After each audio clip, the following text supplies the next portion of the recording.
มาเที่ยววัดญี่ปุ่นมาเที่ยววัดญี่ปุ่นนักท่องเที่ยวหลายหลาย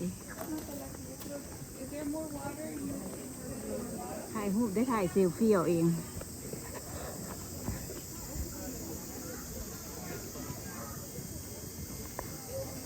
บอกลูกถ่ายให้ยาก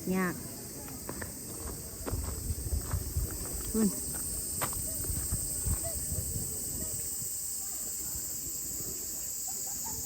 ภูเขาป้าบ้านเพิ่นสะอ่อนส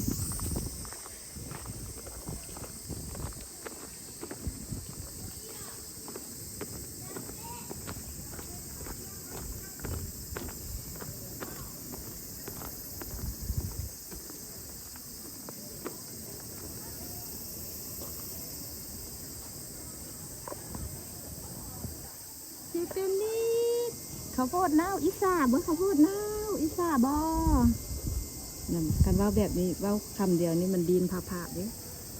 ข้าวโพดเน่ามันอีสามันแล้วมันบอกพวกมันอินตาละวังพามาเที่ยวเด้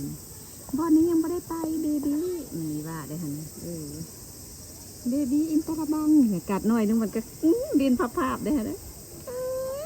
อีอีสา